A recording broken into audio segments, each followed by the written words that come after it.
Well, so long, old friend. Your relevance was nice while it lasted. Get off of me! Get off of me! Troopers and grinders, welcome to the Skate Tank MMA podcast with Hank the Tank and my podcast partner, the Idaho Skatesman. I just had to burn my Max Holloway, baddest man on the planet shirt because unfortunately it's just not true anymore, Idaho Skatesman. There's a new Mike Tyson out there, and he's small. He's got power and presence, and his accuracy is just so incredible. It's Ilya Topuria. That Ilya Topuria, he's so great, man. Well, I mean, it's Mike Tyson. Of course, he'd mispronounce it, you know. But yeah, there's a new bad boy on the block, and you better be frightened, troopers and grinders, because he's here to stay, even with Go Diego Go on the prowl, in my opinion. But yeah, great show in terms of flashy finishes and big hyped up moments from prospects from the area, the region of the world that the UFC needs right now for Turkey Al Sheikh's sake, of course. And just an overall success, a very rare W for the company, which you don't see it a lot. You see it once in a blue moon. So good news for the company. But what did you think of the show, Skatesman? So usually I'm pretty critical and rate the shows pretty low. This particular show, I mean, there's no two ways about it. It was a good show. I gave it about an 8.5. Fair. Just I don't know. I mean, I wasn't super stoked, but I mean, just in general, the card was good. Um, yeah, I mean, I don't even know why I'm oh, I don't know. It wasn't really that good, but I Well, it's because there were just so many moments that could just like break your heart, or that you're just feeling sort of off about it. Like Shara Bullet getting a great finish, for example. Like, and if it was like Max Holloway doing that, or Diego Lopez, or a middleweight that's really fun, everybody likes, hey, got a great finish. But it's like, oh, that asshole got the yeah, I flashy think finish, that's you fair. know? I think that's Just a fair. bad taste in your mouth. I think that I'm just so jaded when it comes to the UFC at this point that I just like watching other promotions and other combat Yes. sports in He general. wants his Japanese kickboxing, and he wants it Yeah, now. but no, this was a good show. Um, I would say we learned a lot about Ilya Taporia. I would say we didn't learn much about Hamzat Chimaev. Um, No. and I think that Again, that's because it didn't go past the first round. right. I just think that's the biggest thing for me is I like to see something that I didn't know happen. You know, where I learned something about a fighter, and I just feel like at this particular card, I mean, we had Jeff Neal finishing RDA because his fucking leg blew out. Same thing Yeah. with that. Right. There was good finishes. There was just Ibo oh, Aslan. well, I guess it's over now. You know, and I don't know. Yeah. I like to see prospects show me something new, and I just feel like this particular show was not a A lot little. of the same. Yeah, exactly. Beside the main event. Yeah. And we did get a surprise from Shara Bullet, though. But again, it's Shara Bullet. So Well, that's the thing. but He's doing against Armin Petrosian. It's that is true. You just in a point fighter, kickboxing yeah, match, back and forth, favorable yeah, for him. in and out. Yeah, Mhm. for sure. But yeah, I thought it was a really solid card. But by the way, speaking of rare W's, we had Hanks, locks, and underdogs for the week. One more because I did mention that I sweeped the Aries card. We also had good old LFA. What was the number, by the way? 195, I believe. Yes. And the first lock I had was Leilani Hodgins destroyed Deanna Betterman via submission in round number 2. Unfortunately, it didn't go by the Hank the Tank lock and underdog model because it did in fact go to round 2. But Betterman was 0-0 going into this. Nobody who knew who she was, so it's best to just bet on the person who's 6-0 and has destroyed actually good fighters. And same thing happened here. She's a submission artist and got the job done. So continuing the LFA action, dude. It's the most action-packed promotion in regional MMA in America, in my opinion. So good shit from the LFA. Unless Poland comes to town or something. I just And then my can't be big bothered.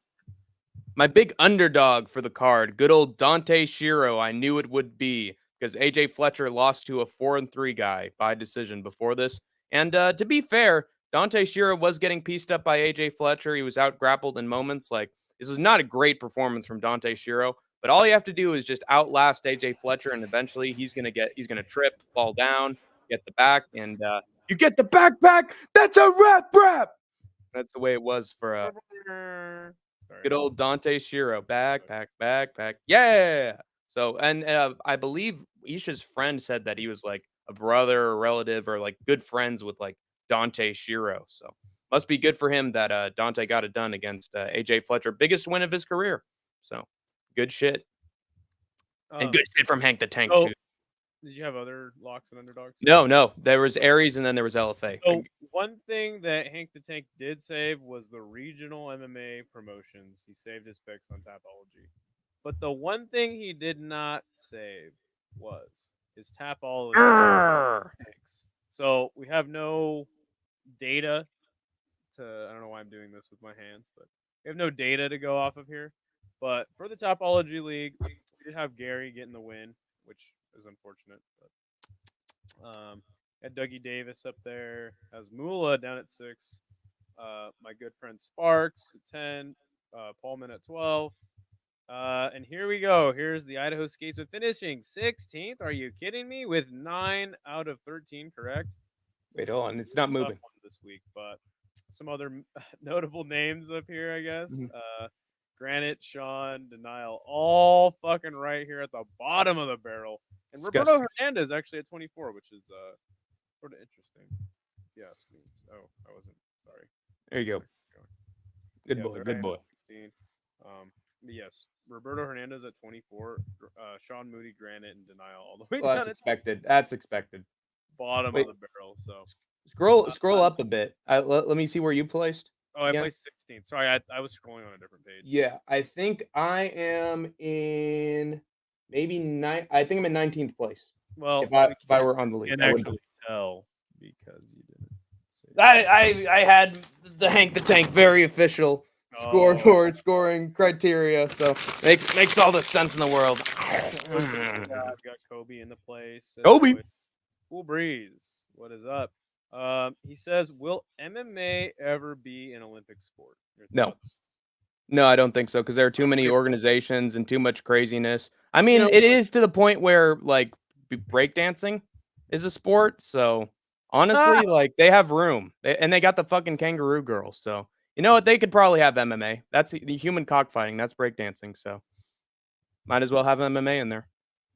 I don't think it will be, because a lot of people, like, I've heard people even in this chat be like, oh, like MMA is going to be like the biggest sport one day. And it's no, it's not. No, it's not. Like, yeah, especially with different companies that are at each other's throats. They never work together, even for the Olympics. I just highly disagree with that. So as far as it being the Olympics, like someday, maybe like in the far future, but I don't see it happening. Chummy Boy, what's up? He says, damn, I just watched the highlight. I think he's talking about Ilya and Max. Kobe says, Hank the Tank needs to go into clubs and be a comedian. He suits the role. And make a good Jim Carrey. Very nice of you, though, Kobe. Rubber face. What's up, Vietnamese style? And he says, what's up to me? Sebastian says, they called me crazy. Who called you crazy? We definitely crazy. Not called me crazy. He definitely called the Ilya KO. Oh, yeah. Sure. No, for sure. He called it. Good. And I think he said he was perfect on picks. Get in the tap league so we can actually see that for a fact. But you guys got Max getting knocked out. I got Kong Sook got KO. We all feeling down in the dumps right now. But it was a good shot. Yeah, I mean, bad Saturday. We'll get into all of that here soon. Sad for Regis. Regis handled the loss respectfully. Can you guys in the chat tell me what happened with the Regis Prograis and Jack Catterall fight? I heard that Regis Prograis kind of got robbed. He actually dropped Jack Catterall at one point. But yeah, let me know how that fight went and what happened. I don't know anything about Josh Taylor retiring. Why is the Olympics kind of soulless? Because it's on TV. No, I went 12-1. I got oral fight wrong. Oh, okay. Yeah, that's a great record, though. The Tapology League, you can win some money. So fantastic. Anyway, but yeah, I mean, let's just get straight into the card and how our picks went. Well, I guess I can only get into how my picks went, but we had very similar picks. So, for the most part, I think it came down to one fight and a few methods of victory. Yeah, exactly. So Our first fight was. Let me get this pulled up. It was, and this We're is gonna really feel what. we're guilty for this one. We were really So, guilty for this one. so Hank the Tank, he had a very interesting stream, and Yes. we actually got the most legendary soundbite, maybe certainly in this channel's short run. Yeah. Let's pull it up. It's really gonna quick. spread like a virus across the MMA YouTube world. I You mean, ready this for had me dying laughing. if I pure can- negativity and hatred? Yeah, it was pure rage and yeah.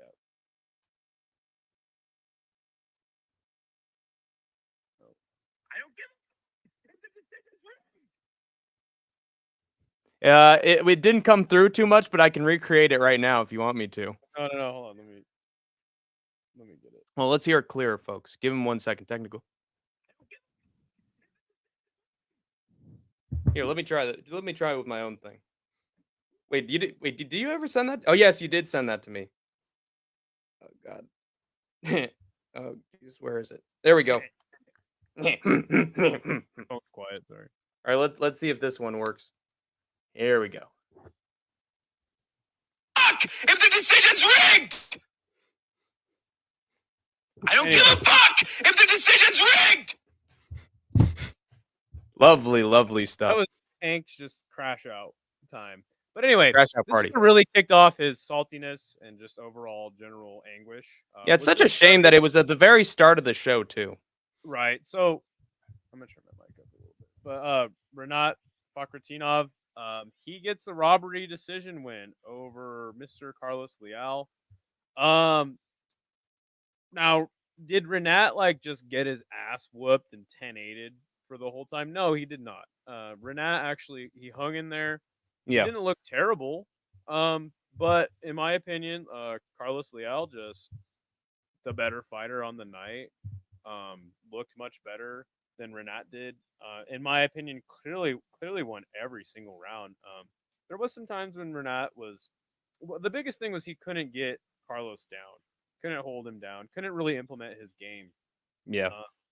And, Wasn't that sort of his problem with the Lusky dos Santos as well? Well, and also going to a split decision with Nicholas Dalby, who Yeah. he To was be fair, those are all pretty solid guys, veterans. But yeah, you could just see that his striking isn't necessarily up to par with the rest of the division. No, not at all. So Carlos Leal, like in my opinion, kind of whooped his ass for all For three sure. rounds. Rinat Yep. had moments where he was fighting back. He won at least 2 rounds. I think he won all three. But Yeah, if you're I said at actually least. telling me he won at least 2, I'm here to listen to that because one thing I wanted to bring up is we had a bunch of pundits that I listened to. They're like, people saying that's a robbery are just ridiculous. Like that fight was close, and it's like no, it got to the point where the commentary team had to show you the judges' scorecards afterwards because it was such a bad decision. Well, I think there's a case to be made that the commentary was aligned with how we were thinking, and if you weren't aligned with that, you thought that this was kind of outrageous to just declare this a robbery. But I don't throw the word robbery around a lot, but in my opinion, this was a pretty clear robbery. And again, that's for a lot of factors. One of the judges' names was Muhammad Ali something, and he was one of the only judge that had a 30-27 for Rinat. So, Yeah. anyway, As the church lady would say, isn't that convenient? And so does Sebastian. So we Negron hated say that. Carlos in this spot, but now moving forward, we know that Carlos is the real deal. Yeah. And Better keep him in the UFC. Beat your boy. yeah, boy. But yeah, no, Carlos is the real deal. We definitely didn't give him enough credit, and Rinat Fakhratinov definitely has some holes in his game. Shout out to Kevin Lee. That we can see. Where does he fit into all this, though? And definitely a future fade, if you ask me. Your thoughts on Absolutely, the fight? dude. He might lose his next fight if it's not in Abu Dhabi. Your thoughts on this fight, though?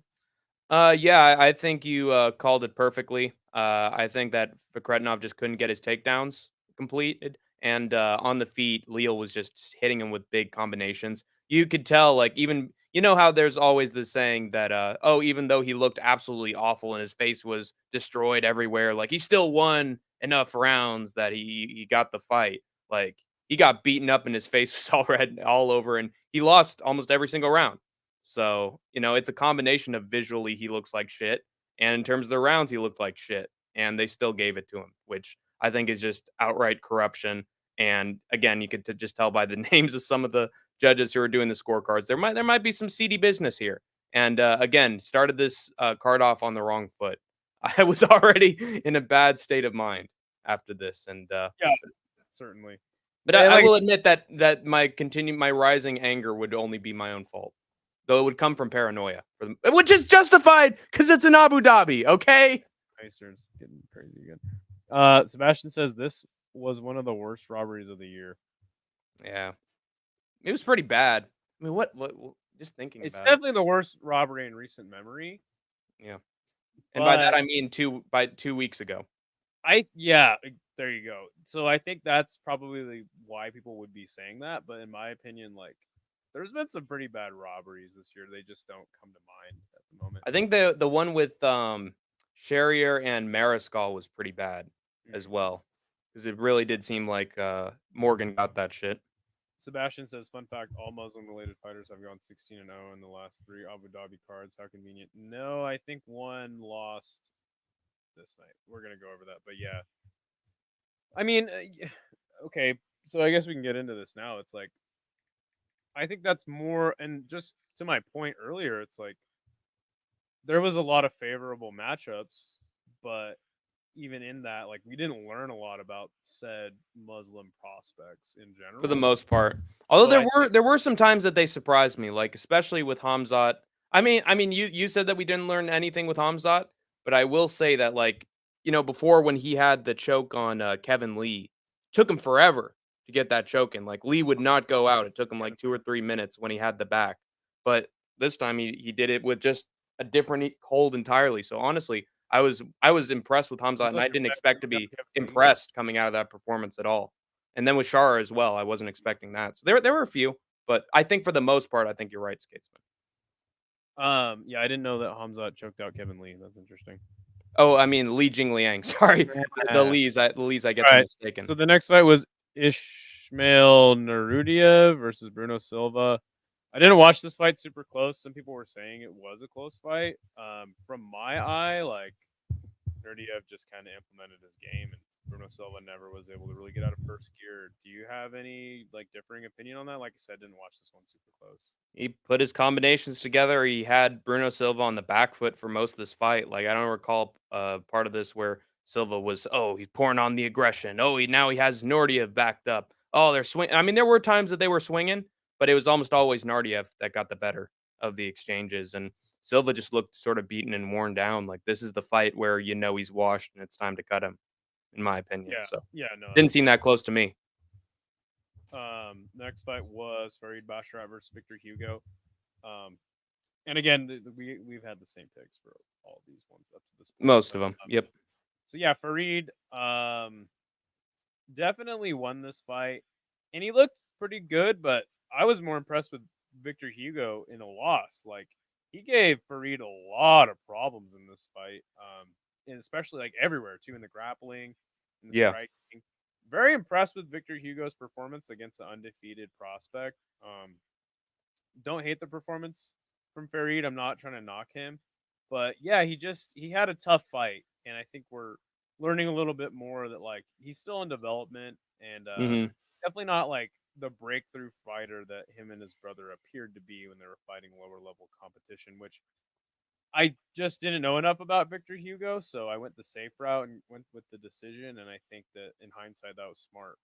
Yep, for sure. And I was impressed that there were a few moments where Basharat looked decent on the feet, was putting his combination together. I don't really associate that level of technique with the Basharat brothers. I think of them as, they get them down and then they lay on top of them and they're able to out control them and, getting themselves in some more advantageous positions. But mostly they're the better wrestlers. I mean, that's what I think won him in this fight for the most part. Like, key moments where he needed the takedown and he got it and he was able to do some damage on top. But I did see some moments of striking from Basharat. But Hugo definitely was a tough test. But honestly, I'm going to say it. It seems like with the Basharat brothers, most of these fights are good tests. for them. Like, there isn't a moment where I'm like, "Go, dude, they're dominating. They're absolutely destroying their competition." Like, when they get a submission, hey, that's great. But whenever they don't get a submission, this is down to the wire. So I don't think I think the Basharats have sort of a low ceiling, in my opinion. I think they're reserved for like maybe right outside the top 15, and then somebody exposes them, and then now they got to fight down.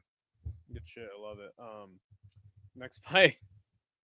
I mean, this wasn't a fight. Let's be honest. This is a fucking just straight up beat down from the word go. Chris Barnett appeared to possibly um roll his ankle, or like it was like heavyweight Brian Ortega versus Yair Rodriguez, right? Where he Hmm. jumped up in the air and he appeared to like have a leg injury or Yeah, he jumped, and that's how he got his injury. And yeah, also doing his spin shit probably worsened it as well. definitely at some point in the fight he did do some spinny shit, and then that's when he appeared to just be done. Uh, and again, another fight. We didn't really learn much about Kennedy. I did pick him to get the knockout. I did go safe in Mhm. round 2. I was considering round 1, but this was a mauling. This was a straight up beating. Kennedy just beat the hell out of Chris Barnett. I mean, there's Yeah. not really much to say. Like, Chris Barnett did not show up for this contest. Maybe he did, and then he fucking hurt his leg immediately. And like, Again, it's a mismatch. The guy he's going against is a light heavyweight. He's a heavyweight. Jake Collier's kicking his ass and taking him down and beating him up. So like different calibers of fighter, and that's even with Nezuchuku losing to OSP. Like yeah, he's just the faster guy and he's the longer guy. And if he just uses that advantage for most of the fight, he's gonna win. So yeah, but he just, I mean, Chris Barnett was like hurt, couldn't move. He's up against yeah, the cage, just like yeah, completely getting immobilized the fuck himself. beat out of him. It Yeah, was hard to watch because sad. I think we all love Chris Barnett. Yeah, everybody was rooting for Chris Barnett here. Fuck yeah! But yeah, I mean, in hindsight, it was pretty clear. At least we Yeah, got to see Chris Barnett making his entrance. yeah, that was the best part about Chris Barnett's performance was his Was before he even entered, and after the jump, it was all over. exactly. You have any other thoughts about this fight? I'd love to see Barnett in Karate Combat or BKFC. Let's go! I love it. Yeah, Karate Combat for Chris Barnett, dude. Let's go. sounds good to me. Unfortunately, and I say this all the time, it's like some fighters lose fun and they Mhm. win fun. Yeah, I think that Chris Barnett loses fun. Like when he loses, he gets knocked out. And right. it's fantastic. So Yeah. I think they'll keep him. They seem to So, like him. so it's like but- Johnny Walker in a way. exactly, but at the same time, like he hasn't made a fight in a long time. So No, lots of Kennedy bad luck. can have a solid career at heavyweight. Your thoughts on that? I totally disagree. No, I think I mean, dude, Dustin Jacoby knocked him out. So a big heavyweight's gonna chin him, absolutely. And again, my biggest knock on Kennedy, he's still like a relatively young guy, but it's just that like I don't see the killer in him. Yeah, I don't see him really being that dude that's willing to take damage and give Yeah. damage. Like I think that Kennedy's just like a nice dude. He has all of the physical attributes you would need out of a fighter, right? Dude's fucking tall as shit. Long arms. long arms. Yeah, But has power when he wants to have power. but again, he does have a fantastic coach in Saif Saud, and that's gonna bring him. I think that's probably what has brought him to this point. But as far as like being a contender, hell no. He'll never make the top 15. Next fight was Abus Magomedov defeating Bruno Ferreira. First round, Abus like, or maybe I'm getting this wrong. I think the first round Bruno hurt Abus, or was it the second round? I think it was the It was the second first round. It was the Oh, was first it? round. Bruno hurt him. I think he hurt him in every round. To be honest, like there were certain I'm moments. having a hard Oh, he's time wobbled. remembering, but what happened was Bruno like, and I will just say this first, like Bruno Silva looked like shit for this. Yeah, fight. he looked stupid. Well, there. no, his physique, like he was flabby in there. So I don't know Yeah, how he's- hard he really trained for this one. But he did end up hurting Abus, and then as the fight progressed, like Abus started looking better with the kickboxing. He definitely like was able to hang in there with the pressure game of Bruno, and then he started landing takedowns on him, and that's really what changed the fight. Like Bruno was not able to get up And I think Abus was like, it was actually good for him to go through some adversity, Hmm. figure out how to change the fight, get it to where he wanted, and then he gets a submission in the third round. So good performance from Abus, not a great one, but definitely had me looking like a fool and getting the pick wrong. Me too. What about you? What are your thoughts on this fight? I never thought in a million years that the result of this fight would be Abbas's stock going up, but that seemed to be what happened. I mean, like in my opinion, at least, because he was able to get a finish in Abu Dhabi. That's already helping you out. Like, when's the last time we saw Abbas Magomedov win via finish? Besides, I think that fight before Sean Strickland, I believe he Mm, chinned a like Phil Hawes or somebody. that was his debut.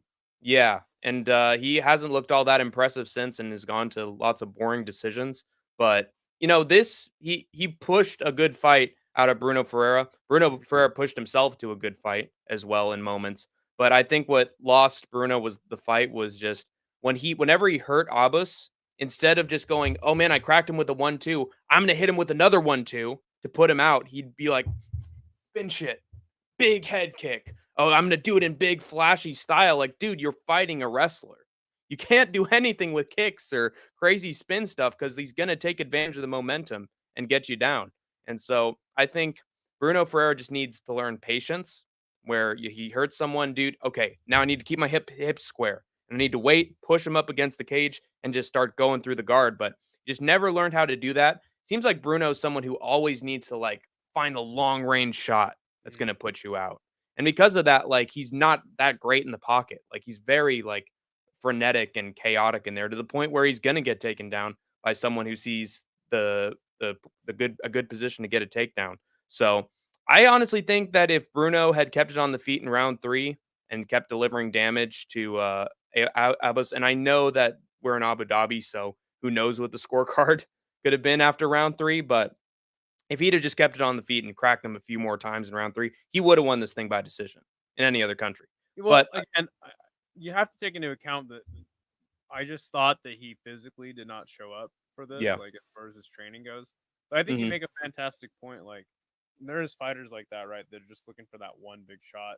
From what I remember, at least, like he was looking for just like single shots, wasn't really setting up yes. combinations. He did hurt Bruno Ferreira. When he got the combinations, he hurt him, Yeah, but and he just wouldn't stick to it. just yeah, he's just like a bulldozer. I mean, he doesn't get a finish. Maybe this guy's like one of those KO or bust kind of guys. Yeah, he's got to do a big Hulk smash for the win, but unfortunately, that's just not the MO when you're fighting Abbas. You have to do what Strickland does. Boom, another shot, another shot, another shot. Oh, he put him out. Crazy seeing Strickland just like chin a guy. He was getting so many decision wins, and then he just like goes in there and chins Avis. He saved that card. Strickland versus Magomedov, he saved that card. People forget, man.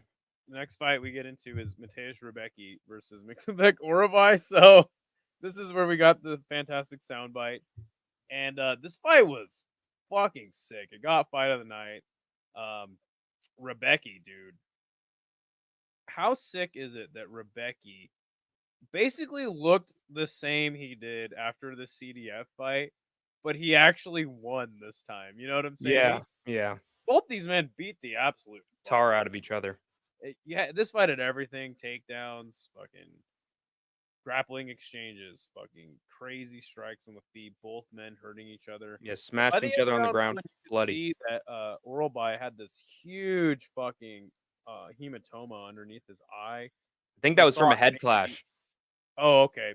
I didn't know that. But you thought maybe that his orbital might have been broken? I guess that's Oh, the for first time sure. I've Yeah, injury. it looked like He had something no was out of injury. his socket.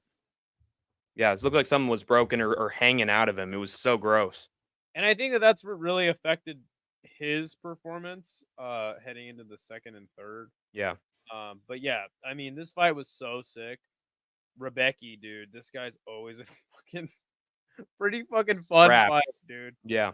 And I wouldn't say I'm a fan, but like, fuck, he's gonna put on a good fucking fight. And same with Oralbai, like, dudes are hammers. This is top notch matchmaking in my opinion. Yeah. So I guess I might as well explain my perspective during this. I really liked the first round going back and forth. Oh my god, it was so shocking that oral by like his whole face was puffed up.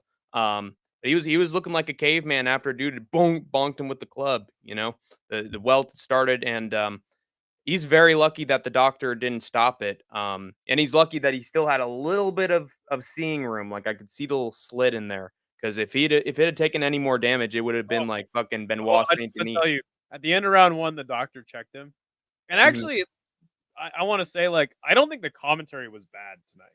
It was actually pretty decent from all men on the Certainly commentary. didn't hear anything bad about it. Well, you had DC, Felder, and Anik. Yeah, that's the perfect combination, dude. It's Keep good it because there. you don't have Rogan fucking Fire Joe, fire Bisping, fire Cruz. Keep dude. that. I can't disagree with that, dude. Like, because Felder is really good. John Anik is fantastic. DC though definitely bothers me sometimes, but when Rogan or Bisbing are with DC, it's like two fucking kids watching a fucking Yeah, ring. exactly. It's fucking It's a annoying. slumber party. Yeah, that's literally what it is. So at the end of before the start of the second, the doctor like had covered one of Oralbai's eye, held up 2 fingers, and he was like 2, and DC was like, always guess 2, always just guess 2, even if you can't see. It was pretty fucking funny, but He's right. He's right. That's the what they doctor, usually show first. the doctor did check and see Mhm. like we were like kind of worried the fight might Yeah. have stopped. I mean, this fight was just wild, especially in terms of the grappling, because both these guys were taking each other down and finding their ways on top, and it's just like very chaotic chess match back and forth. Who's going to do more damage on top? By sort of the third round, both men were just busted open and bloody, and it was just fucking car wreck. And I was enjoying the action, but what was No, you weren't. ruining? Well, in after the fact, I was I have to I show will you admit it your was a take. good fight, but the reason why I lost my mind was because it was close and because both men it was even, and I was just thinking to myself, if this were any other arena, this would be a split decision and would go one way and it would go the other. And I just thought to myself, that fucking Leal and Rinat fight, dude. I swear to God, if it's just that all over again, yeah, there's my enthused expression watching the third round and then both men getting bloody on back and forth wrestling. That's me. Yeah. It's an accumulation, Skatesman. It grew over time. Yeah. Well, I'm focused. I'm focused on the action right there. My So that eyes are was me saying that the penalty came in clutch. yes. You were not enjoying that fight whatsoever. And it was because I thought and it was stupid of me. But it wasn't stupid because it was Abu Dhabi, okay? In any other world it would have gone Okay. okay. Whatever you say, I man. thought that the judges were just going to immediately be like, "The judges have it. 29-28, 29-28, and 30-27 for the winner by unanimous decision. Okay, Oral you know what you do by." when you make assumptions, Hank? I made the assumption because I No, saw I'm that it just asking you. Do you know what happens when you make an assumption? makes an ass out of you and it makes an ass out of me. But mostly it makes an ass out of me. And now my assholery is locked into the record books of the City Life Project as a soundbite forever and ever until the end of time. But I will say this: Hockey and Home and JL don't have a soundbite on Isha's channel. I have a soundbite, so there you go. I'm finally making history after all. After that, Mr. Grant Gregory had those two in both of his AI songs. This is pretty nice that I can be responsible for the backpack, and I don't give a fuck if it's rigged. I don't give a shit if the fight is rigged. There you go, history books, history. But yeah, I thought they were gonna immediately take it from Rebecca and pretend like the fight wasn't close at all, and it made an ass out of me. So it's a real shame, real shame. And then literally, like when Rebecca won, I was just like, oh. Like the negative energy was so corrupting. I didn't even know how to react to it anymore. I felt like an idiot at the time, but I tried to repress it.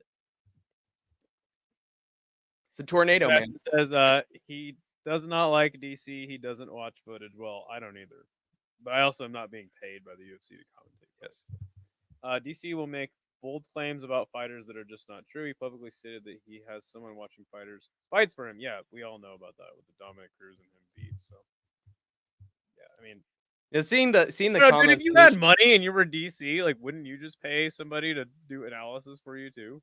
That is true. I mean, he's made his money. Like at this point, it's about getting a front row seat to the action, right? I agree. Yeah. All right, so the next fight was Jeff Neal defeating RDA very quickly in the first round TKO. RDA never got going. in this fight. Didn't really do much of anything. Not a moment of success. Absolutely dusted off by Jeff Neal. And I thought he'd win by decision. I believe Hank the Tank had him by knockout. But Yes. again, like, You never didn't know learn with anything Chop about Nail. Jeff Neal. RDA kind of like blew out his knee like really fast. And Yeah. this was the first time RDA looked like a totally washed old fighter. 40-year-old. Yeah. And it's sad because RDA's been, I mean, he had a legend on the preview show. I ran down the list of people he's fought. Fucking legend, no doubt about it. But yeah, it was the first time I ever was like, dude, RDA looked like shit in there. And like, I'm sure he felt like shit. For What's sure. up, Grant? Good to see you, my friend. Grindeth and hustlers playeth and playeth. Yeah, what do you think about this one? I'm happy for Joff Neal. Just because he's had a lot of moments where he's going to really close decisions with these good fighters or getting finished by these good fighters at the end of the fight when he was doing well against Shavkat. And I was just like, one of these days, Neal is going to get his due for having all these close fights against really good athletes. And finally, he got a layup. And I was like, dude, if he slam dunks this fucking layup, he'll look like the old Joff Neal, hands of steel. And I wanted to see the old hands of steel, and I got it. It was nice. I mean, it wasn't flatline, obviously. It was actually sort of anticlimactic since RDA blew out his knee twice, pretty much. Like, he looked static after that first knockdown, too. Took him a while to get up. And, like, but yeah, he just looked old and faded to me. And it was less of a story of Joff Neal's back and more like RDA is just done. But Yeah, I'm still happy for Joff Neal because he gets to come off a finish and can have like a fun matchup after this and get some hype around him again. Speaking of that, like, I have Tapology's rankings pulled up here. He is currently number 10. I'll read off the top 15. I mean, I'll read off the top 15 because I'm not entirely sure if he like gets to fight up the rankings at this point. But so you have Randy Brown, Vicente Luque both booked. Next would be Michael Morales. No, Maybe. that's not bad. MVP coming off a loss. Wonder Boy, they've already fought. And then see, this is where you kind of get into. Guy, he's had a lot of fights. This is where you kind of get in the weeds. Like Jeff Neal, 10, Colby Covington, Gilbert Burns, Never in a million years. Ian Machado Gary, Sean Brady. Yeah, like that's too high right there. Wouldn't hate a Buckley fight. I think that would actually be That'd be good. Fight, but I also just kind of, I don't know, dude. It's rough. He might just have to wait it out for a year for I think Michael Morales and Buckley would be cool. Yeah, but I think Morales would keep that on the feet for the most part. It would be a good war. Maybe you do him and Rinat.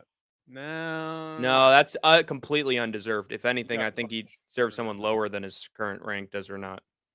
Yeah, I agree. Everybody knows he spiritually lost that fight. Maybe you do him and I don't even know. Maybe you run him and Wonder Boy back. Him versus MVP would be a fun fight for sure. That would be for sure. I don't know. Just let Neal do what he wants to do.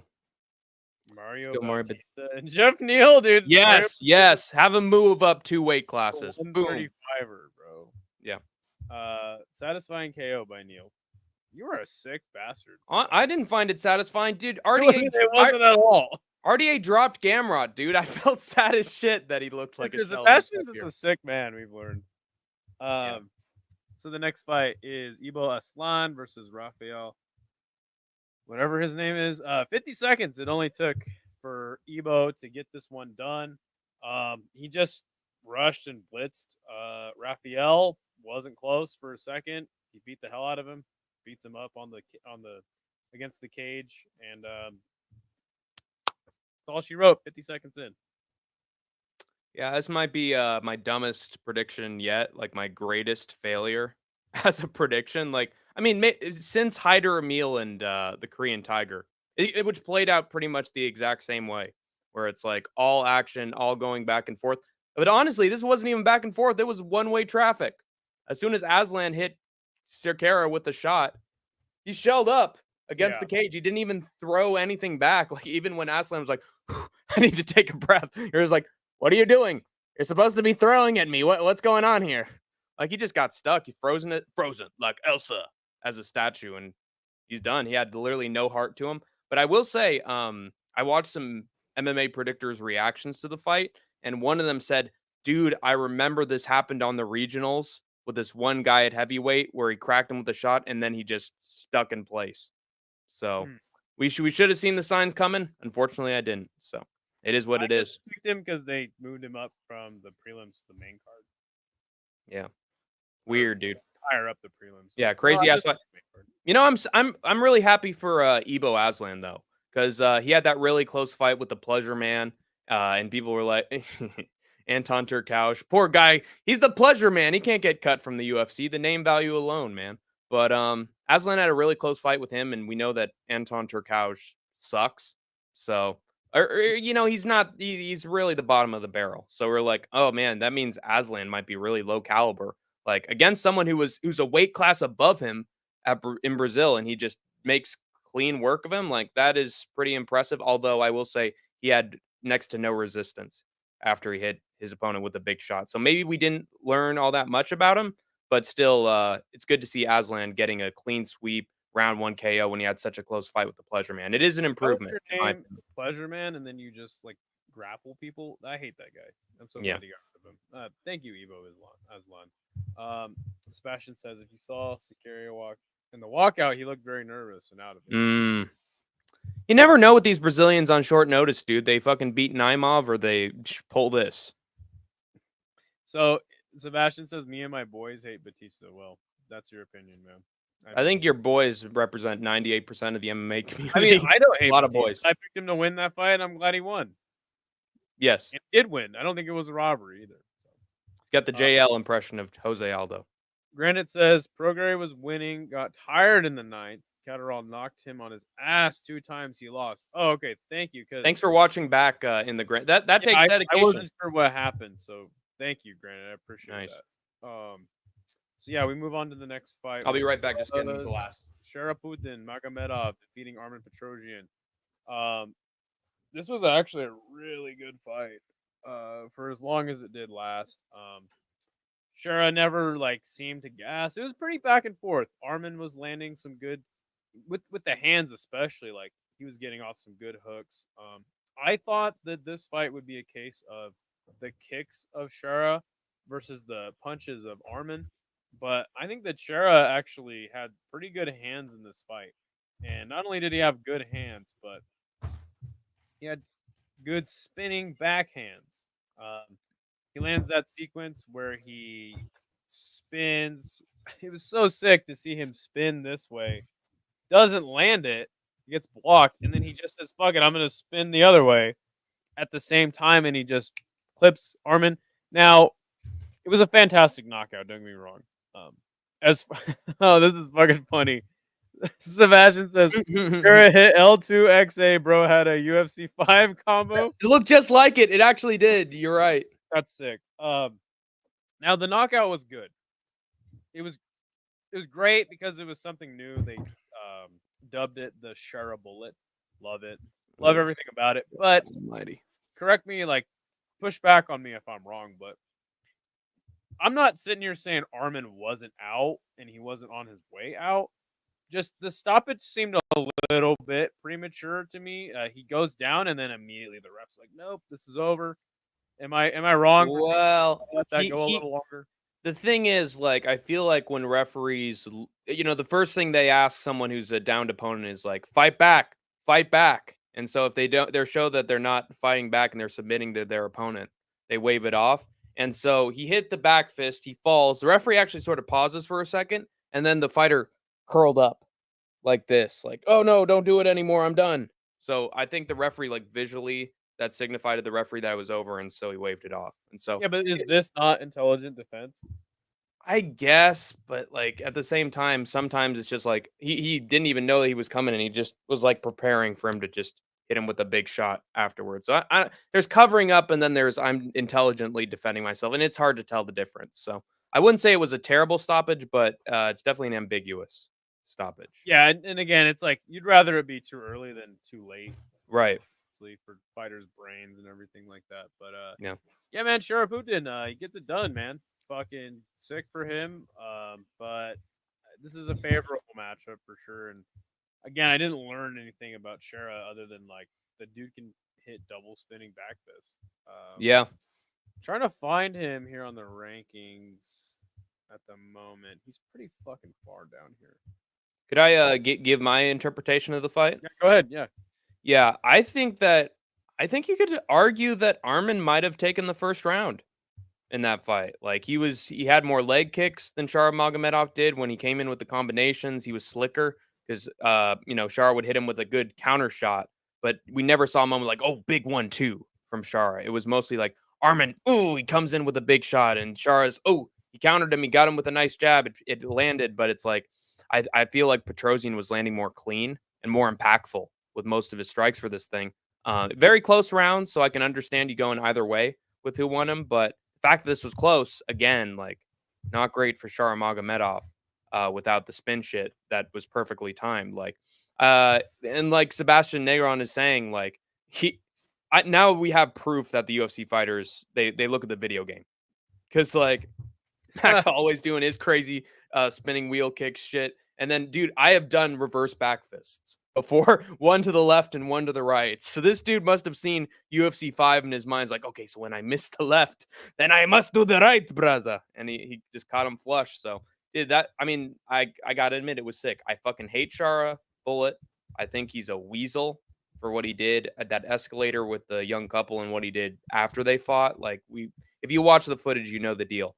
But I got to admit that we finally saw the Shara Bullet that everybody was fearing on the regional scene, who has like slick finishes with one eye. And like we finally got to see like the picture of Shara Bullet that everybody had of him before he joined the UFC. So good for Shara Bullet. Also, I think there was like a moment where he was like really trying to grab the microphone of DC and hey, hold on, I'm still talking. Oh, I love you, Abu Dhabi. Give me give me Izzy. Give me Adesanya. I want Adesanya. Shut the fuck up, pirate. Get the hell hella out of here. nervous because now, okay, look, I don't speak Russian, but I work with a lot of Russians, and I've been picking up some Russian the past 4 years that I've had with this job, and he did say something that I don't think that the translator actually said out loud himself, because he said something about like Ruski something something, and I think he was trying, and he was doing this. Now a lot of the times, like fighters will like do this, like Alhamdulillah, God give me. But I think he said that Ruskis are number one. Again, having not speaking Russian, and it's like, yeah, Cringe, sure, cringe. you know. So yeah, Shara Bullet versus Kevin Holland would be nice. Nah, I don't want to see that. But I'm also the kind of guy that wants to see fighters with wins coming up, fighting fighters off wins. I guess one thing I learned is that Shara faced some adversity in the rounds and still got it done. I think that's fair. Yeah. What is up, JL? Very lucky strike. So looking at the rankings, hello, Jay. We got Shara Puchin at 19. Does he go up quite a bit? Does he stay in there? I'll start naming off some names for you. We got RoboCop, Joe Piper, and Roman Dolidze, and then Michelle Pereira, Paulo Costa, Jack Hermanson. I don't think we need to go any higher than that. I'll be honest. Piper versus Shara is sort of speaking to me. Like battle of the crazy gingers with apparently occasionally phenomenal striking. Like I see that being a fun stylistic matchup and a really good test for SharaMagomedov. It's about time we give him a good test. I love the fight. I just don't know if they're gonna. I mean, because both guys are relatively young. I don't know if they're gonna knock off two potential prospects. Now, I'm not super high on Shara, but I don't know if they're gonna do that. I feel like if you win against RoboCop would smash him. I'll be honest. I think he'd destroy him. And again, I always ask this question. It's like, are we trying to get Shara a win, or are we trying to like get him a test? I think the best point right now is to give him a test. Keep giving Joe Piper's a fantastic matchup. Yeah. Because honestly, now he's 19, at least on the Topology rankings. I think RoboCop for sure beats him. Piper's gonna most likely want to strike with him, so that's somewhat of a favorable matchup, but also a test. JL does suggest Shara versus Pereira. That'd be well, yeah. Honestly, I think Pereira would smoke him as well. If this is the first round. Okay, I'm late, but I left the like trying to show support. Hell yeah. No, he's a little behind, but hell yeah. Shout out to you, Granite. Appreciate Thank you, being here. Granite. Yeah, I mean, personally, I think Shara gets smoked up in the division, but we all know middleweight sucks. Yeah. Well, again, the 3 fights you mentioned, I could see all 3 of them smoking Shara. Right. So it's like, do we give him another win? I mean, I feel like he's probably ranked too high on Tapology. I honestly think if his real middleweight rankings, he's probably somewhere around like 25, not like right outside the I would ranking. argue that Tapology is pretty fair. But do you down think the that last reflects little to bit- UFC rankings? What's that? But does that reflect reflect UFC rankings? I would say that the accurately? UFC rankings are somewhat bullshit at times. Yeah, exactly. But I'm saying, does that translate into, oh, it makes sense, like the matchups that we're talking about for him make sense for the UFC to put together? I think Because so. I feel like it doesn't reflect it sometimes. No, that's fair. Dude, what about Rodolfo Vieira? That'd be cool. That'd be That'd be a sick, cool dude. matchup. That's a good That's a good test, one. I think, for Shara and Rodolfo's way down the rankings. But I personally think that Shara needs to get a real test somewhere up the rankings, not too high, but I mean, it's not like these prospects don't ask for big names going up the rankings and challenges. Like it's always the UFC that's protecting them. Same thing with Bo Fine, Nichols. Shara Same thing with versus Shar. hilarious. Granite way behind says Silva is a tough guy. He always gets tough fights. Gave for the hardest fight other than Izzy. Yeah, but he's not that guy anymore. I think pretty clearly. Like he's a far cry from that guy that gave that tough fight to Alex Pereira, in my opinion. He should get cut. I think he should too. But next fight was Lerone Murphy defeating Dan Ige. Dan Ige, fucking, you could argue maybe even a 10-8 in the first round for Dan. Was not, but he definitely knocks Lerone Murphy down, almost knocks him out, stumbles and Oh, so close, dude. But Lerone Murphy, man, just a fantastic fighter, very smart and very versatile. Implements the grappling. There were 6 scrambles in this. I fucking love this weight class, dude. Featherweight is the shit. It's always so much fun. Even Bryce Mitchell is, even though his fights aren't always the most fun, like his character's always great. Oh yeah, like there's always just murderers I row. like Bryce Mitchell. Yeah. But yeah. So Lerone Murphy takes a second, and then he just kind of moves downhill on Ige. Again, man, like the rounds were close, like in spots, but I think that the second and the third clearly, like Lerone Murphy won them handily, mixed it up well with the takedowns and just the long jab, the nice kicks. I mean, I already like definitely had the inkling Lerone would get this one done.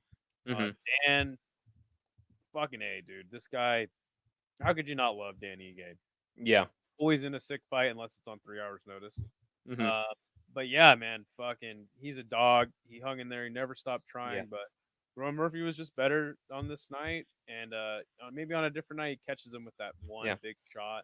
But honestly, like it sucks because I think that's all Dan Ige really has, been able to get finishes up the weight class. But Lerone Murphy, dude, I mean, I don't pick him to be champ necessarily. No. Definitely got his chin tested tonight, and he did recover well. But like, fuck, dude, this guy's gonna be a tough fight for anybody in the weight class. Yeah, I think maybe outside top 5. I think that he's tough for everybody for sure. But I think there are certain guys with even more power than Dan Ige, who when they chin him, they're going to chin him and put him out cold.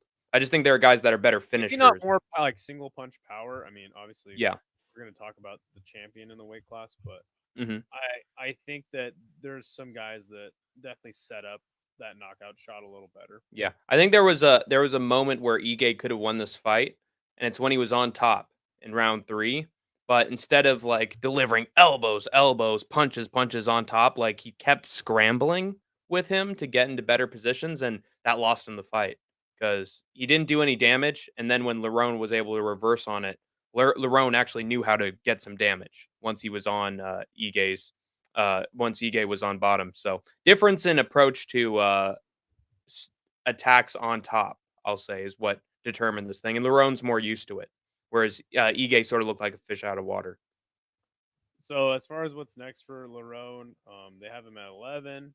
Above him is Aljo, already booked to fight Moavzar. Josh Emmett, his last fight a year ago, knocking out Bryce Mitchell is an understatement. He fucking murdered Bryce Mitchell, dude. Yeah. See now we're getting into the weeds of featherweight. Like Mm-hmm. 8 max is what they have max. Yair 7, Brian 6. Mm-hmm. What's next for a guy like Lerone Murphy? Do you think? I think Emmett would make sense. I think Emmett would be fun. Yet another big, dangerous power puncher against the grappler. Although I could also see the loser of Evela versus Sterling taking him on as Some other well. names coming off of losses: Sadiq Youssef, Edson Eh, Barboza, he Thug fought. Nasty himself, Bryce Mitchell. Uh, I mean, all those fights don't sound good to me, but No, honestly, I think Emmett. a lot of But Lerone Murphy matchups don't you sound good. do Let's be honest. Emmett versus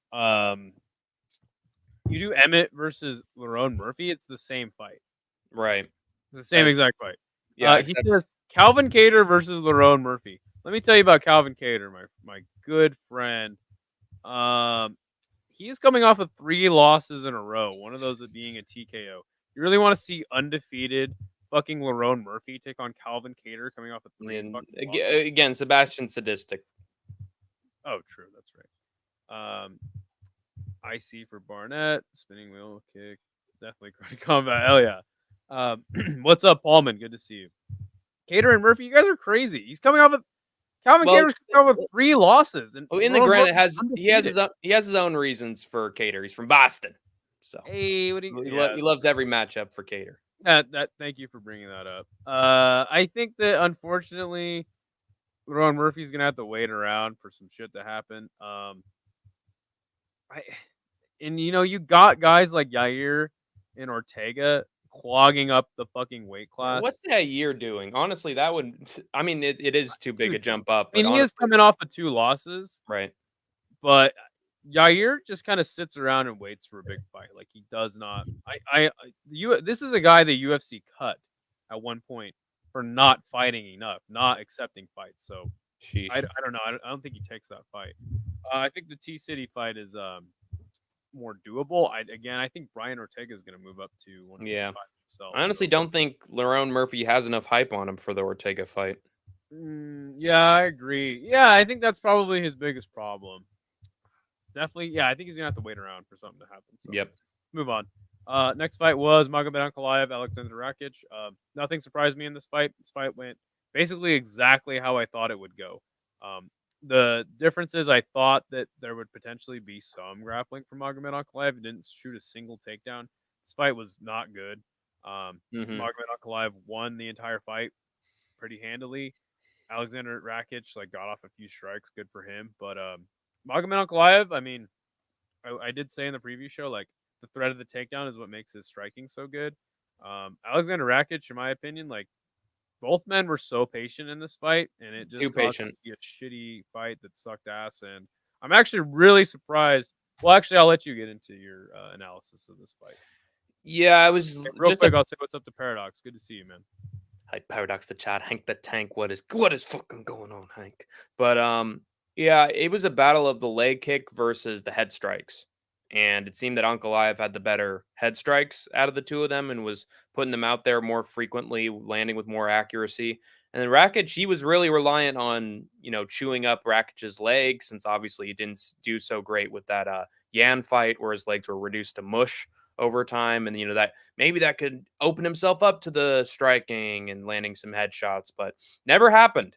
And Magomed Ankalaev had his, finger on the trigger for the 1-2s the entire time, backing up Rakic against the fence, hitting him with some good shots, but leaning on each other as well. I just remember it being slow and back and forth. Oh, they're both getting exhausted. And honestly, call me crazy, but this only adds more. Well, yeah, I mean, as a whole, you're right. But in crazy in this assumption asked out of you and me, I feel like he's not going to shoot a takedown against Pereira. I'm sorry, he had a title fight with Jan Blachowicz, and he didn't shoot the takedown until the very end. So I feel like when he says that he's not going to grapple with Alex, I feel like he does mean it at this point, since Rakic is a tough test. It's during, contenders fights like these that you should shoot the takedown since you have the advantage, but he just was dedicated to, and to be fair, like we've talked about, Dana was like, make sure this is a fun fight where you get to show yourself. And so maybe that informed him not shooting the takedowns. Makes sense. But at the same time, like, I feel like a lot of people just underestimate his ability on the feet and just think that he'll only rely on his grappling because he's a Dagestani, but he doesn't do that often. He only does it when he really needs it. So I don't know. I feel like it's going to be a different fight between him and Alex than We we did think say it's that in gonna the preview. The thing that I was really surprised is that Dana did not shit all over Magomed.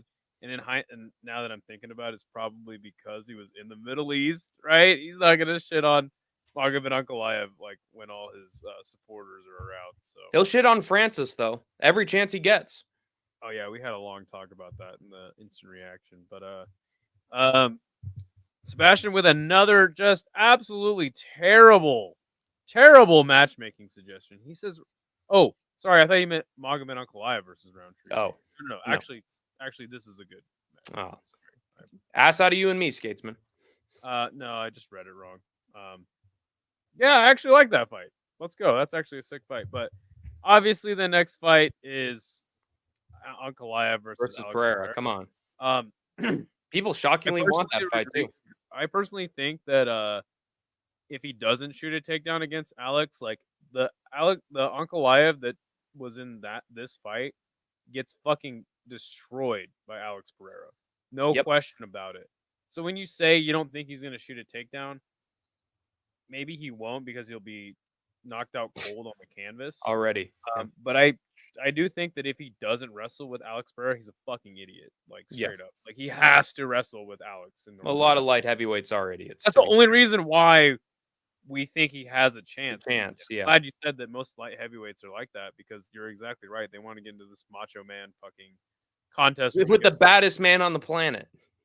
I guess you could argue that all of MMA is just that, but right. Unless your name is John Finch or John Fitch, but let's see. He hasn't been stopped. Silva KO'd. And also I think another reason why I think that Alex beats Magomed is because Israel Adesanya was able to get him down a bunch of times during their first fight, especially, and he still chinned Izzy during the start of the fifth round. And then Jan Blachowicz also shot the takedown right out of the gate, couldn't finish Pereira, and then like second and third there were moments where he got the takedowns as well, and Alex was still able to outpoint him on the feet. So I think Pereira's just a tough guy to put down as a whole. Like you can't count him out. Olives should be cut. When you don't give up, you stay. That's like a Da Vinci Code. I have no idea how to respond to that one. It's ridiculous that he needed to win that many in a row unbeaten to get a title shot. I totally agree. Well, after the draw with Jan and then that no contest that should have been a loss against Johnny Walker, I actually sort of understand it. Murphy's a tough kid. 5 bullets, almost died. He's driven. I agree. Well, it's the UFC, not WWE. He said it. Another guy who's in the top 10. Honestly, I think Yuri 2 and Roundtree fight. Yeah, they did for sure, especially the Roundtree fight.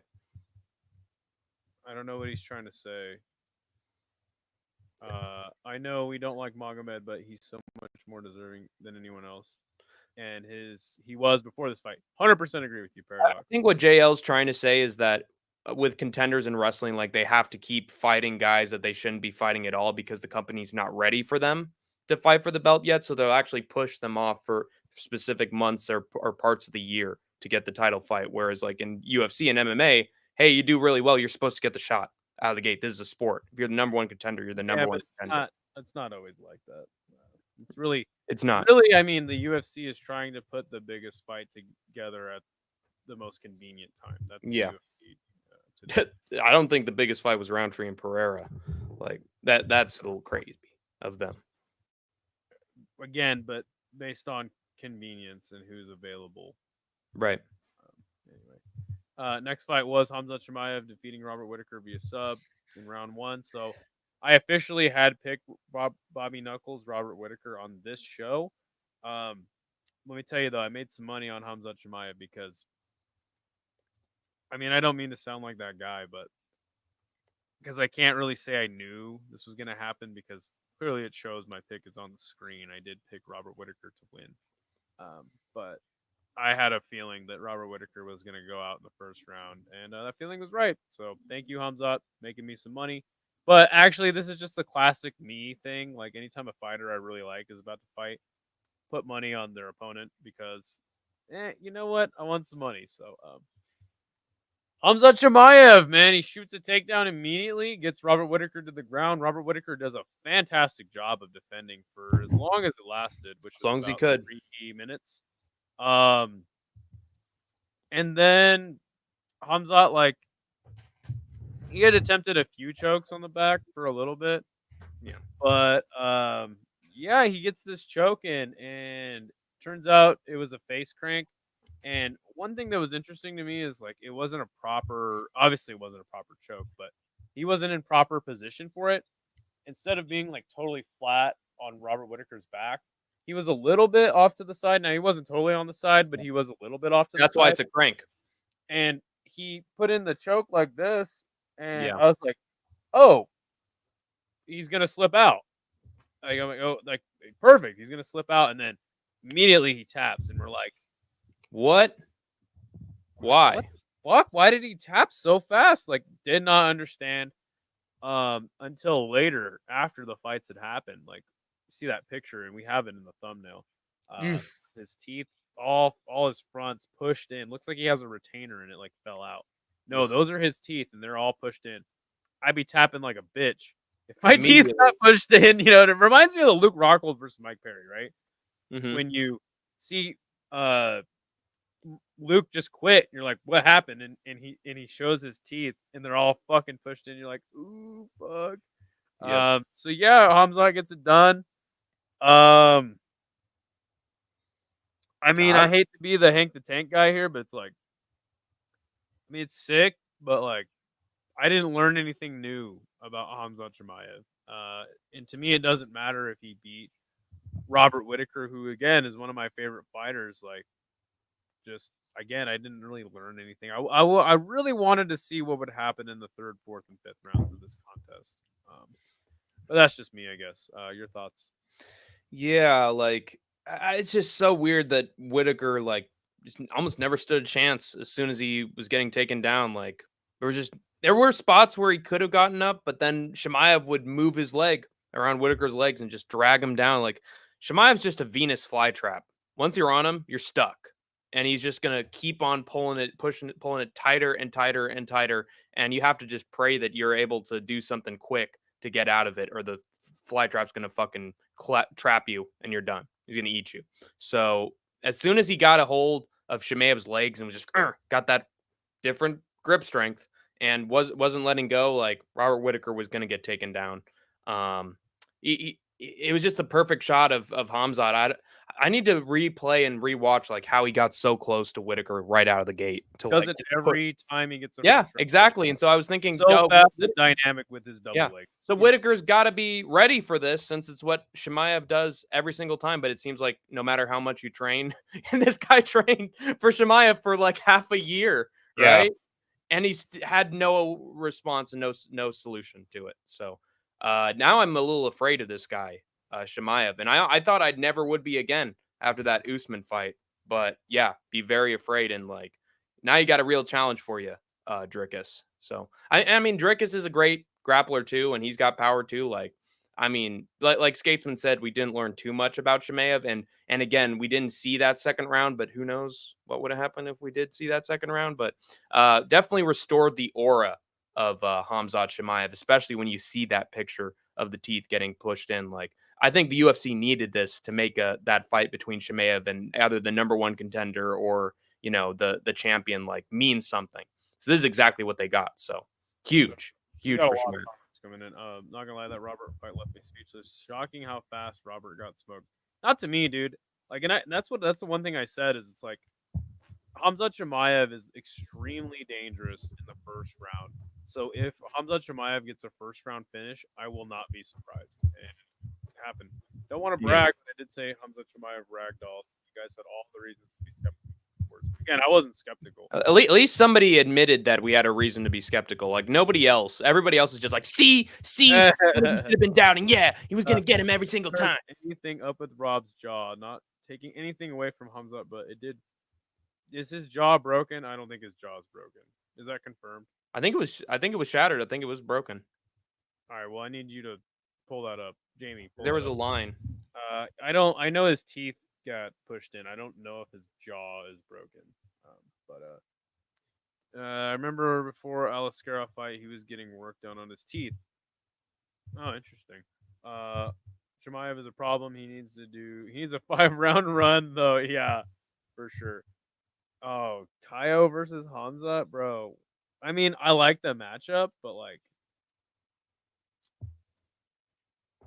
you know what? That's actually not the most outrageous thing I've heard today. Yeah. I don't hate that, but and we'll talk about that here in a second. But Okay. There we go. All we had to do was watch the interview from Whittaker. The injury was to Whittaker's teeth, not his jaw, according to the former UFC middleweight champion.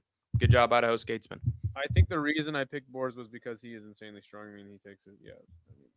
I mean, it's like we already knew all that about him. He said he was injured his whole life. Huh. You're talking about Robert? Yeah, I don't. His teeth look pretty good to me. 100%. I reckon Imavov, Moralio, Hernandez, Adesanya, them four on either side, and Hamzat will be next after Strickland. I got bad news for you, Paradox.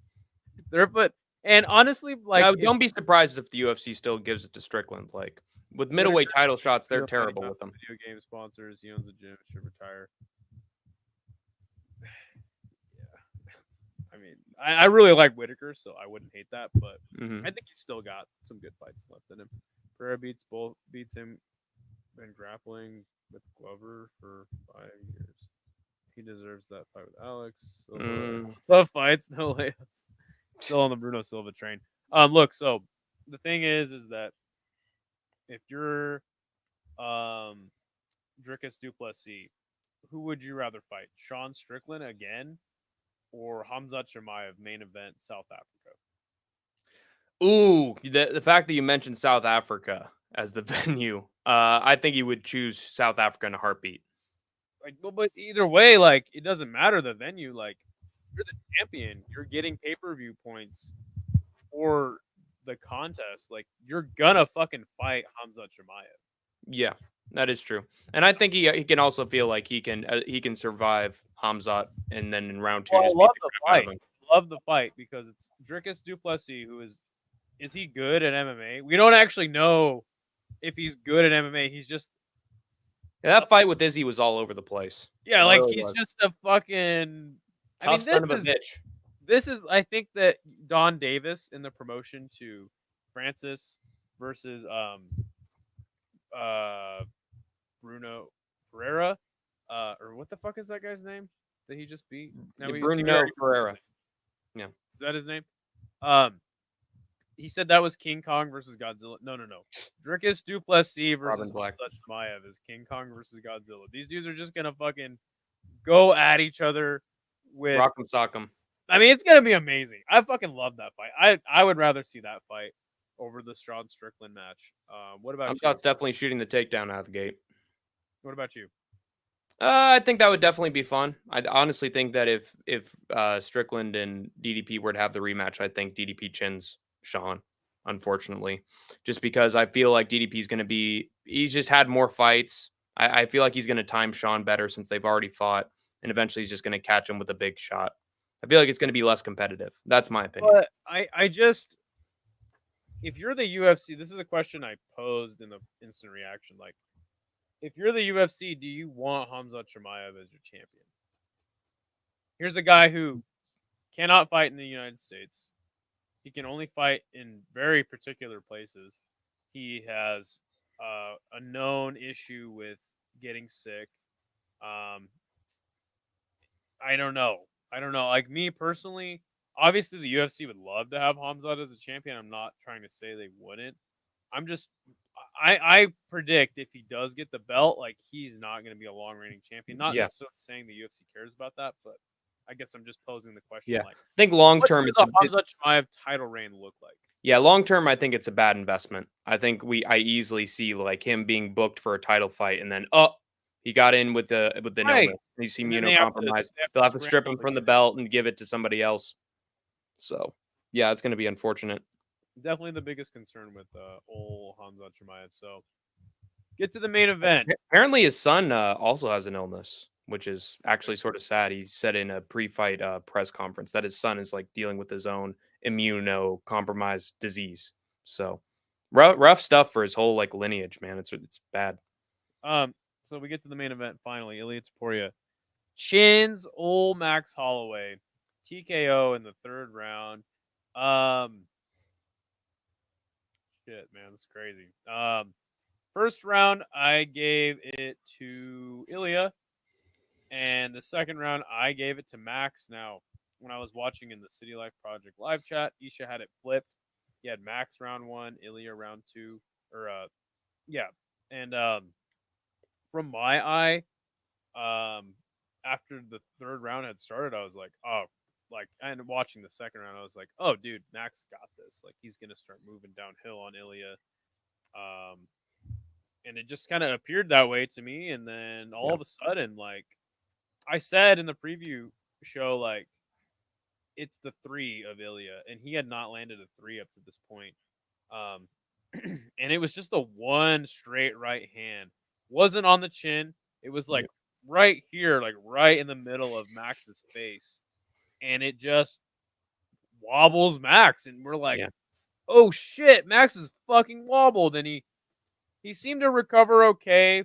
Ilya was on him though, like fucking white on rice, and gets him up against the cage, lands the big shot, and puts Max down. And he just starts hammer fisting him. Bam, bam, bam. And Max appeared to go out for at least a second. Fight's over. It's a wrap. Fucking man. Your thoughts? Yeah, like this was a back and forth war. I did think that it was competitive all the way up until that big right hand from Taporia that hit Max like just squarely on the jaw. Um, Max was doing good.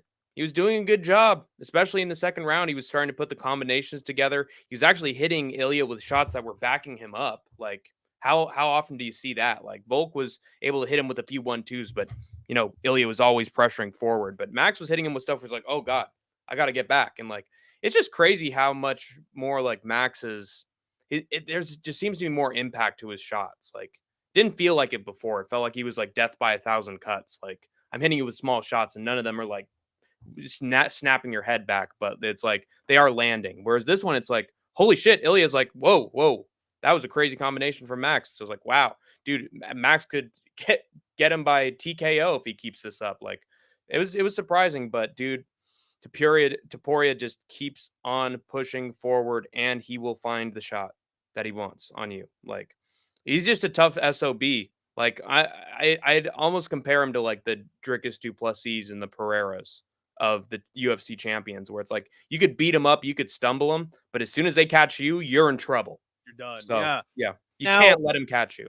Now, the first thing I noticed immediately was number one, Ilya was landing the left hook like a lot.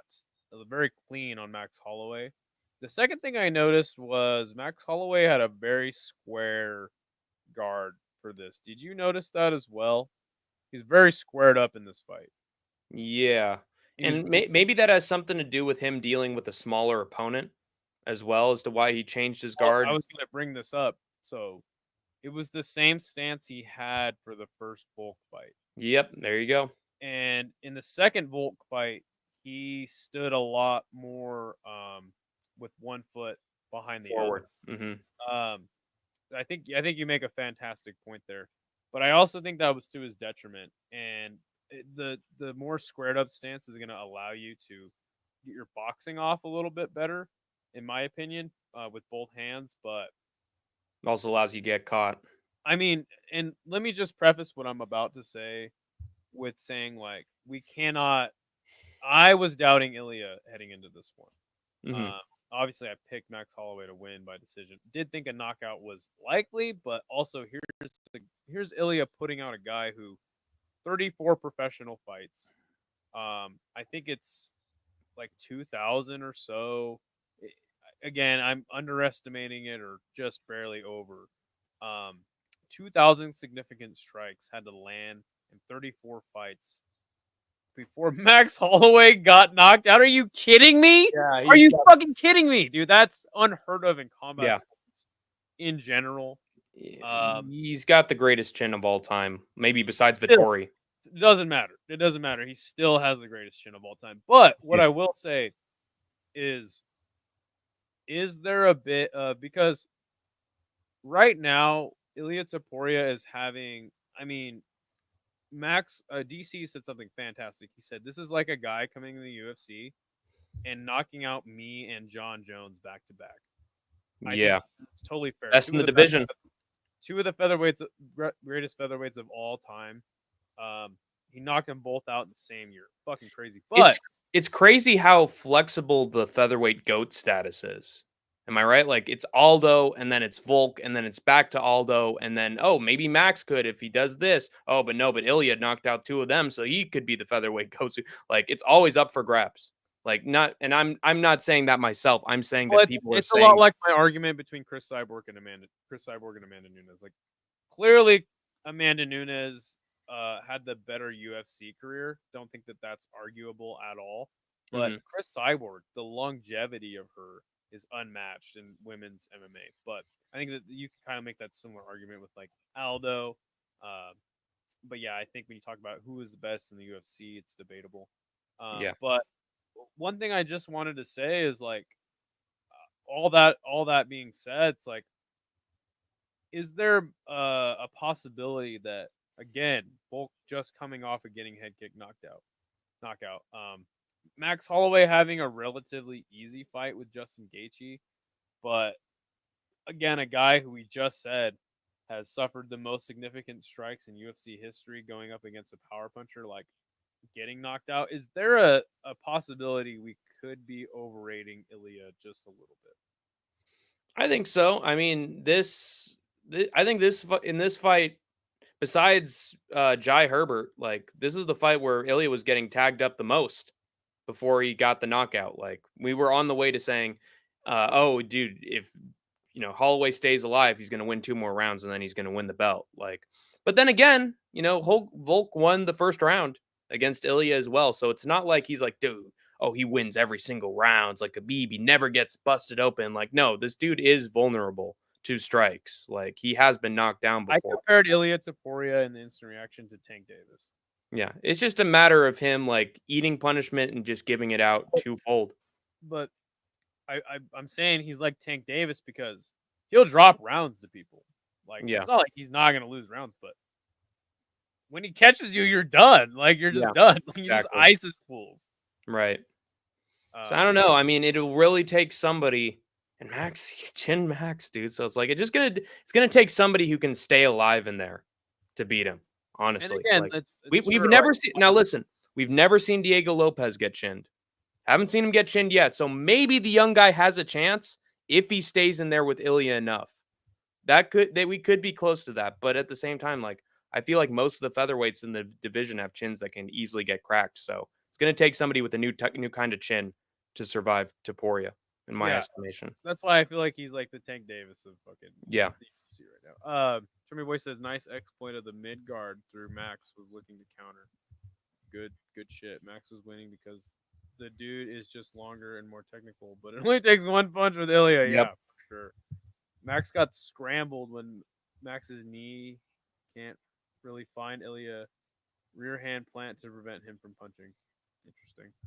That hook was loaded from downtown. Getting more matchmaking suggestions. Ilya is so dangerous. He's so patient. Doesn't Casa out. KO power, great wrestling, quick and crisp boxing. Who beats this guy? It's gonna definitely take somebody. I mean, so we'll talk about what's next for him here in a second. I want to read. Oh, it doesn't gas out. Got you. Mm-hmm. Getting more matchmaking suggestions. Wait a minute. I got an idea. Brian Ortega. I'm glad you asked. You can knock me down a million times. I can't go out. But I noticed that the leg kicks weren't really working with Ilya. I expected Ilya is short, but bulky. His stance is very close and grounded. Yeah, but so is Max's in this fight. Silva needs to get. He's still talking about Bruno Silva. Jesus Christ. Only guy that I think gives supporter problems is either Gian Silva or Movzar. But Oh, Ilya John Movzar is Silva, not dude. for Yeah, that's the dude. That's the dude to beat him, in my estimation. Ilya punches like Gervonta Davis. I agree. Lopez gets chin. He leaves his chin in the air. Ooh. It's true. I think it is about striking in general. Is hard to win all over if their skill level is close. Nobody can deny Ilya now. Yeah, I'm not, but I'm just saying, like, is there a hint of like, okay, he beat two older fighters? I guess is all I'm trying to say. Like, and obviously, Alex coming off of a knockout loss, not even close. Ilya KOs Lopez. Lopez gets hit way too much. True. Dustin said he wants to Poria. Did you see that? Yeah, he wants to What the pour you. fuck? Oh, so stupid, dude.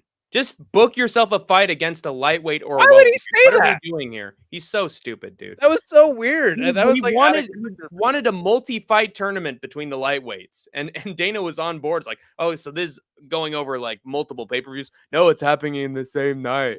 Like, dude, literally that ad with Poirier and the fucking stupid mouse traps in that fight with Dawson is his process putting together fights. It's so accurate. I think that those Toyo Tire ads are such a bad look for the fighters. They're the worst. They're the absolute Except worst CTE ads in is UFC just, history. Like, showing that off. Anyway, Paradox says Ilya is the fighter of the year in my opinion. I think two goats of your division is better than Jamal Hill, Jiri, and Khalil. Yeah, I do agree.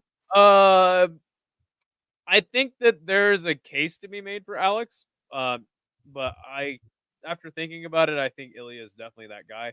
But if Alex somehow comes back and fights again before the year's over, it's definitely him, in my opinion. I also want to say that I do think that Ilya has star power at this point. I think his potential is through the roof to have star power with how he speaks and just the cocky supervillain role that he has. He's the complete package.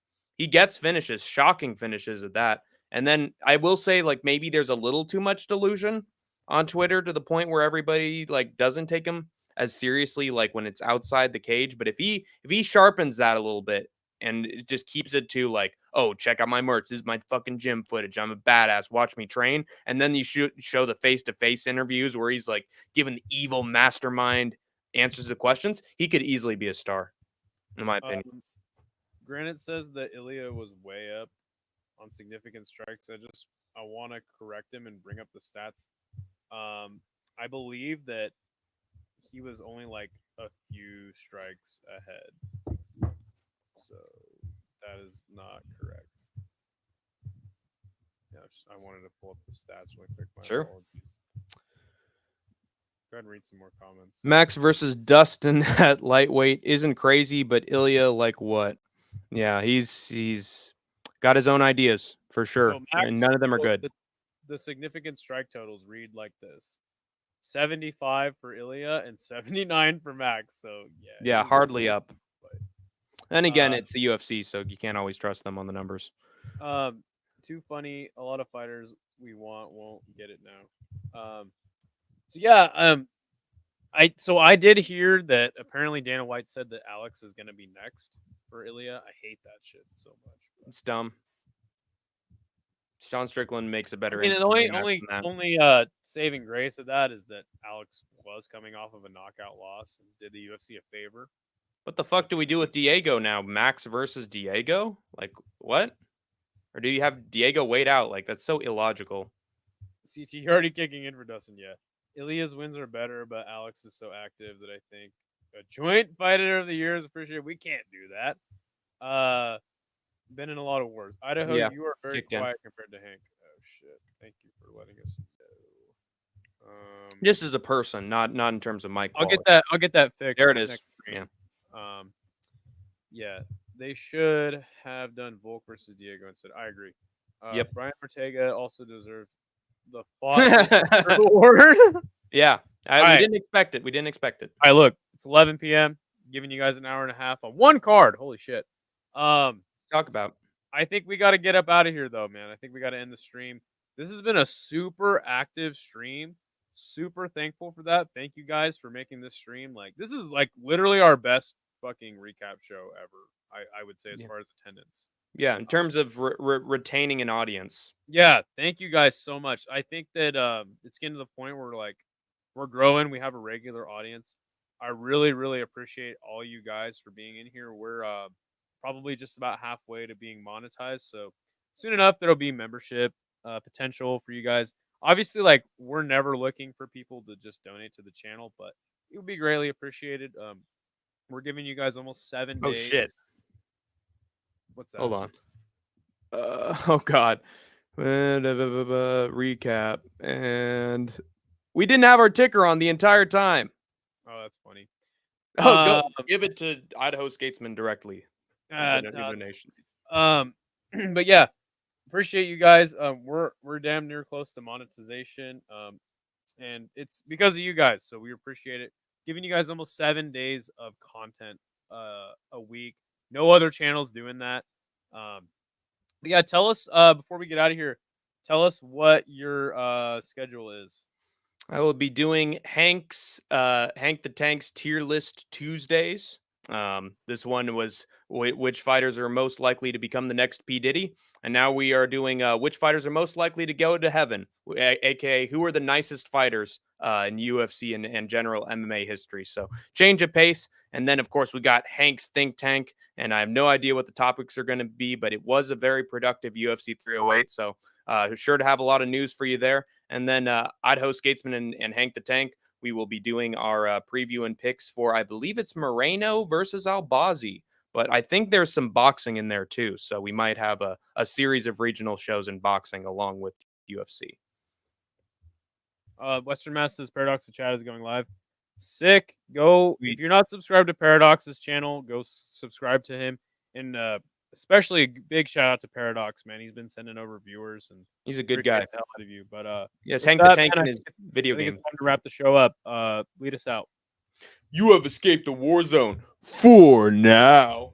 Oh baby, I can never let go of you. Oh, please, never leave me again. Never.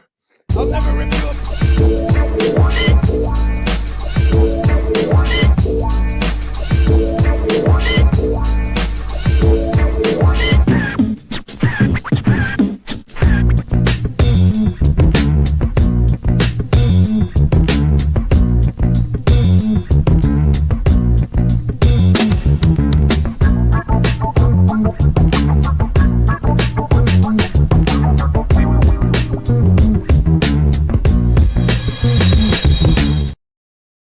Oh shit! What the hell happened?